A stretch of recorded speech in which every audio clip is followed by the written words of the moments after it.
Welcome to the Something Good podcast, hosted by Renee Mueller, powered by Verly. This is where we interview top business professionals, industry insiders, operational managers, and thought leaders from around the nation, diving into hot current topics to help you experience something good. All right, welcome to the Something Good podcast. I am not Renee Mueller. I'm Matt Lindberg, filling in for, and with me is a special guest, Rob Gasper, co-owner of the Friedhof Building in downtown Columbus. Welcome, Rob. Hey, thanks for having me, Matt. Absolutely. How are you doing? Really good. So Weather's been nice, and so we've been enjoying that. It doesn't feel like winter No. at all. I think it's like 60 degrees outside today. Well, we've known each other for quite a long time, a few years now. I remember we were meeting when you were starting off with the Friedhof Building and revamping that. We got to know each other then. But you're originally from Newman Grove, right? Newman Grove, Lindsay area, so pretty Okay. much kind of the Platte County area, or the shopping hub of Columbus. Okay. And, with this podcast, we like to bring on area alumni. So you definitely fit that bill. You actually grew up here and then you left for a little while. Can you talk about where you went and kind of where your travels brought you? At a young age, I was, with, I guess, not a lot of direction and didn't really fit in quite at home, moving to Columbus. And so I moved here late in high school. And so I felt more comfortable out in California I had a couple of brothers living at the time. And so I moved out there late in high school and enjoyed my time out there and kind of came back and forth a lot through my late teens and early 20s and kind of walked like a snowbird when I was a younger kid. So it was a lot of fun. I learned a lot and seen a lot of different things that I think helped me out in the future. So I know everyone's gonna think this. You were out in La La Land out in California, got that beautiful sunshine, and you made the active choice to come back to Nebraska, which known for a lot of great things. I wouldn't say nice weather year round is one of them. I'm not a cold weather person. I established that early. So can you talk about when you came back and why you made that decision to come back here? I kind of just really kind of came back and forth a lot, and even I started going to school at Platte and then Wayne State after that. In my mid 20s, and kind of stayed around here for the most part. Then after school, I started a couple businesses. I worked some day labor jobs for quite a few years. One was for a railroad company in town here, R&S Track Maintenance. Great to work for, so I really enjoyed working for those guys, and just had some different jobs like that. Sold cell phones for a while. Eventually, I got into selling equipment, which was able to get me traveling again. So after we started a family and we got a little more foot in our, or selling equipment a little bit more, it allowed us to get out of here a little bit more. So even through our 30s, and my wife and I, I'm talking about now, and our family, so we were always been able to travel quite a bit. So a lot of times during those cold periods, I was still able to kind of, get in and out for a week or 2 weeks or 3 weeks. And so we've been fairly mobile until we opened the Friedhof Building. So that's kind of grounded us here for a while. So I'd be remiss not to ask about your better half. Yeah, when did you meet Tracy? We actually met when Tracy was 4 years younger than me. And so probably when I was 22, 23, and she was probably 18, somewhere in there. And like, is it a Sleepless in Seattle type situation where you guys met? What's the story of how you guys got together? Oh, I don't know. We probably known each other for a couple of years before that. I think we even knew each other through mutual friends, and it's kind of hard to explain how that stuff happens. But absolutely. So how long have you guys been married? We are right at coming up 28 years this year in July. Okay. And you have how many children? We have 3 children. Okay. We have 4 children, JC, Mm-hmm. Nicole, and those are our oldest daughters, Mm-hmm. and they're Columbus SCOTUS graduates. Our JJ is 22, and he is with us here in Columbus, and we have a little daughter, Britlin, and she is just turning 6, just starting St. Bon's this year. Okay. So across the spectrum, you've experienced everything, probably, right? That was our late surprise. Do you feel like now, like, is your youngest maybe trying to pull stuff on you, and you can say, no, I know how this parenting thing works because you have the experience with the older children? Yeah, I don't know. I mean, she's pretty smart, so there isn't too much getting by her. So Yeah, it's, very cool. Well, so obviously you were in California. You came back to Columbus. You had a successful business. I'm curious. Can you talk about just the conversations you and Tracy had when the old Schwesers building was becoming available, and where that idea to kind of make it into an event place came about? probably I looked at the property first. Um, just a matter of seeing so many things. Um, I think even when our young kids were like eight, or well, the older girls were like 8 or 9, I think we counted one time in the Atlas. We were out of state one time, and they were in like 43 to 50 states before they were like 9 years old. So just that traveling, and when I saw the Schwesers building, I knew. I think everybody knows that it's a quality building. It's a great location. It's an iconic building for downtown. Probably when I saw the price on it, that it was for sale for a couple of years, and it kind of went through my head that I think that's probably a once in a lifetime opportunity to see a building of that quality on a town square in a city of this size, and I don't think it's something you'll probably see again for the rest of our lifetime. So it was probably more of a started out as a real estate investment, and then okay, what are we going to do with it? And naturally, for the people of Columbus and for us, I thought it was the best. We kind of thought the best thing use for it would be some kind of public use building that people could enjoy. I know you mentioned it is sort of an iconic building uh, in the area, and you obviously were around it a lot as a kid because you would come to Columbus. So, can you talk about that personal significance to you?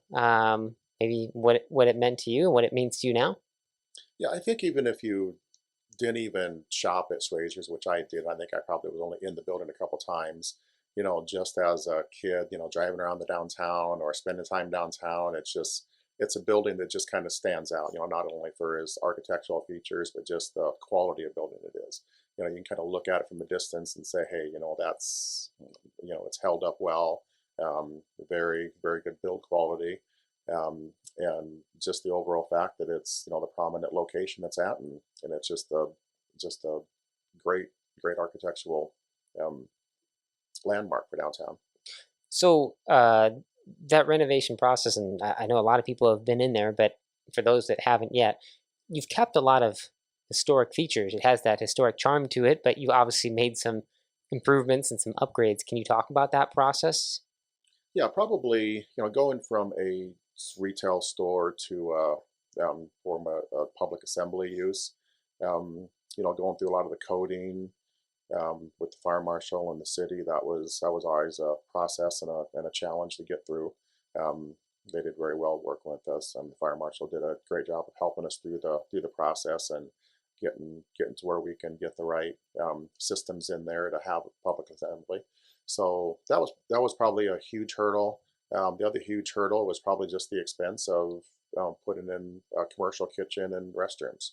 So and then a lot of the rest of it was just carpentry work and a lot of hard labor to get things renovated and cleaned up and demolished, and then the rebuilding process. So, And you had a big part in. You were at city council meetings a couple years ago, before they had outdoor patio seating downtown. You were one of those people who was advocating for that, going to the Columbus City Council meetings and talking about that. How big of a game changer was that for you guys, and do you think for Columbus in general?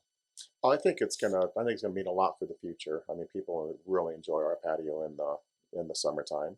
Um, and I think going forward, I'd like to see more of it downtown.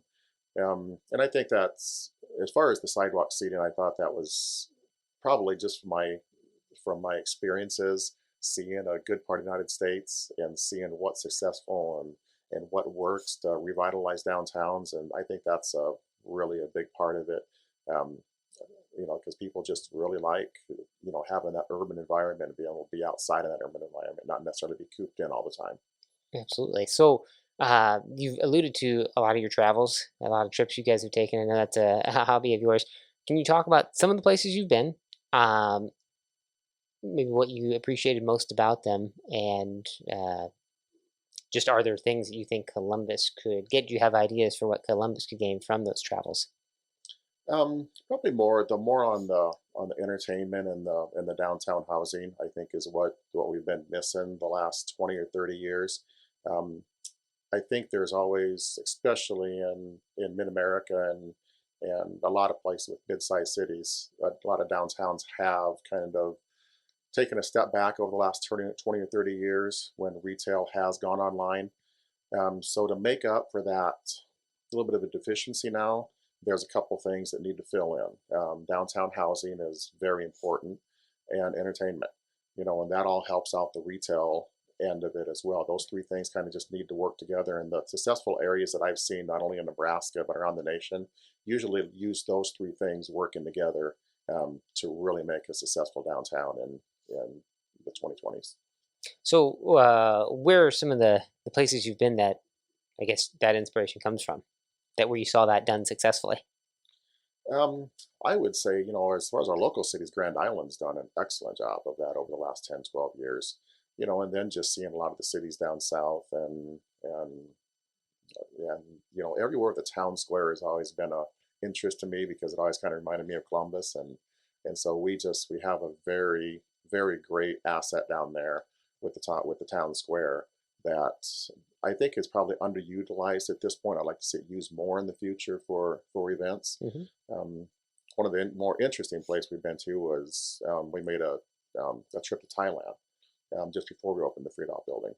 And so that was, our daughter was over there backpacking, and our oldest daughter, and so Tracy and I and JJ, our boy, and we took baby, and so we made a 3-week trip over to Thailand, and the town squares over there, the centers are, obviously we don't have the atmosphere or the environment that Southeast Asia has, but if that town square was anywhere in Southeast Asia, it'd be filled 6 nights a week with some kind of night market. Or I was really excited to hear that that Thursday night music this year, they're going to include the farmers market, which I think is going to be a great combination. So that's some of the stuff that I've seen that I'd like to see more combined. Getting more people downtown consistently. And combining the music with the food together. That makes a lot of sense. And I think that'll really be I was really happy to hear that the farmers market is going to be on Thursday nights this year. So that'll be a great asset, I think. Do you feel like downtown Columbus though is on the come up in the sense that it seems like there's a lot of collaboration among the businesses, or that's coming together, and you have obviously the Friedhof, but then you also have like Cork and Barrel, and you have the Oasis, and there's several different establishments, and then there's some retail shops. Are you encouraged by what's happened in the last few years? Yeah, investors, and I know a lot of our salons are, what I've noticed, are getting into a little bit more, not necessarily, being an open type venue like we are, but I do have seen a few of the salons in the area have started having some open houses where they can come in and have a wine and cheese board or something, and kind of making an event out of it. So we have some great salons downtown, and I think that all helps to pull in people together. So, of course, COVID affected everybody in some capacity, but I think we're getting to a place now where people are, getting back out and trying to adapt to a new normal. I know there have been different events happening at the Friedhof, but for those that don't know, what are the types of events that you guys have or host regularly? We do like to have a lot of music nights, and those have been very successful. We have a music night coming up this Saturday for Valentine's Day. So Valentine's Day is on a Monday this year, so not the best night to have an event. So we were going to have something on Sunday until we were going to have Joe Coxon play, a really good entertainer, and do like a brunch. And I think that would have worked well on Sunday, except for the fact that's Super Bowl Sunday. So when we found that out, we decided to move something to Saturday night. And so now we have Kyle Saylor, a really high energy country performer coming in out of Kearney, and there'll be a lot of dancing, and we have a really nice charcuterie board we'll be offering that night. And so I think people really enjoy our music events. It's not only our weddings and our private events, our anniversaries, they invite someone from out of town, but I really think our space is something that you don't normally see.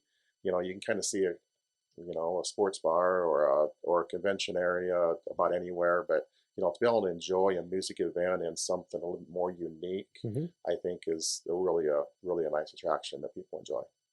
So next few months, if people want to find out different events or if they want to book the Friedhof, what's the best way to go about that? The best way is we still use Facebook probably primarily. Probably the best way is to go on our Facebook page, and the contact number's on there. It's the Okram of Columbus on Facebook, and the contact number for our sales is 402-710-2044. Okay. And I want to leave it with, just simple question. What's the best piece of advice you ever received?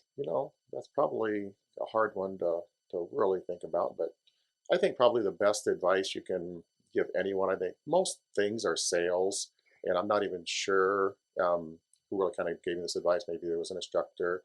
I know I did work for my older brother in Humphrey at the golf course for quite a few years, and whatever you're selling, you have to be empathetic about, and do it in a positive way, and portray that, because expressions go a long ways past words. So if you're, and I've always been a fairly successful salesperson, and I think probably whether even that's over on the phone or in person, you got to believe in what you're selling, and you gotta be confident about it. If you're not confident about it, that's going to portray to the person you're trying to sell that, okay, I should probably shy away from this as well. If he's, if the salesman doesn't even look like he believes in it. So that's probably the best advice I can give anybody. Just be confident in your tone and your manner when you're speaking to someone. That makes a lot of sense. And I lied. That wasn't my last question for you. I actually, I'd be curious. There's a lot of good things that bring people to Columbus, whether they're from here originally and they come back, which, that in that case, that you're from this general area. And then there are people who move here and make a home here. What do you love most about Columbus? I probably just like being able the ease of getting around, knowing people when you go out. There's enough opportunity here to where you can be successful in about anything you do if you work hard. But then it's not like in Omaha or Lincoln where you might go out and go to 10 different places and never even see anybody you know. So that's probably one of the things I like about Columbus is, you go to the local grocery store, or you go have drinks somewhere, or you go to an athletic event. Usually you're going to see someone to say, hey, how you doing? And and that's probably the best thing about a community this size. All right. Well, Rob, really appreciate your time. If you guys are looking to find more out about the Friedhof building, you can find it on Facebook, right?